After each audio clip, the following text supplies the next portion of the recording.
चांदूरबाजार तालुक्यातील तळवेल येथील नागरिक मोठ्या संख्येने पंचायत समितीवर धडकले।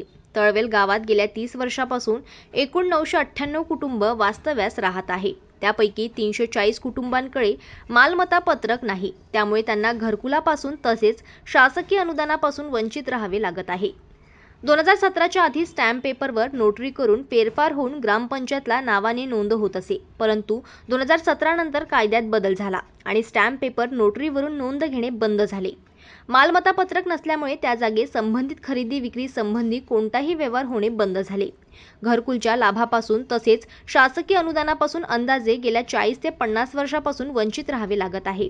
आमच्या गावात 918 कुटुंब असून 918 कुटुंबापैकी 318 कुटुंब असे आहे का त्यांच्याकडे पीआर कार्ड नाही आहे। पीआर कार्ड नसल्यामुळे त्यांना शासकीय योजनेचा लाभ मिळत नाही, तसेच घरकुलपासून ते वंचित राहते। आणि आमच्या इथं 1970 मध्ये 1986 मध्ये झोपडपट्टी मिळाली होती। ती झोपडपट्टी आमच्या पूर्वजांच्या नावानं आहे।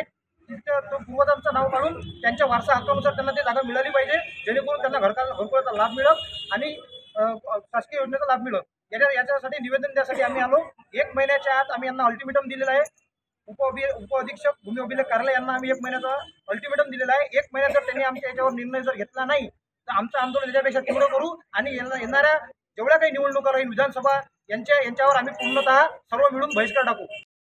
1986 मध्ये इंदिरा गांधी आवास योजनेअंतर्गत अंदाजे 170 ते 200 कुटुंबास 30 जागा झोपडपट्टी म्हणून मिळाली। ती जागा त्यावेळी पूर्वजांच्या यांच्या नावे असून त्या जागा अद्यापही नावे होत नाही। त्या जागेचे मालमत्ता पत्रक ची अद्यापपर्यंत नोंद आढळून येत नाही। त्या जागेचे मालमत्ता पत्रक त्यांच्या नावे व्हायला हवी। वारसा हक्काने किंवा कुळ कायद्यानुसार त्या जागेच्या देवाणघेवाण एका पिढीकडून दुसऱ्या पिढीकडे व्हायला हवा। तसेच त्या जागेचे बक्षीसपत्र, मृत्यूपत्र होईल हे अधिकार देण्यात यावे।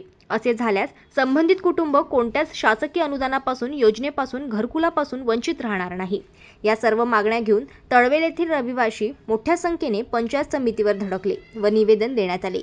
या सर्व मागण्या पूर्ण न झाल्यास परिवारसहित उग्र आंदोलन करू असा इशारा तळवेल येथील रहिवासी सागर राजेंद्र मोहाळ, प्रवीण अनिल कळसकर, विनोद कुराळे, राहुल रा वानखळे, दिनेश सोळंके व समस्त तळवेल येथील नागरिकांनी दिला आहे। जनमत लाईव्ह न्यूजसाठी तळवेलमधून सुयोग गोरले यांची रिपोर्ट।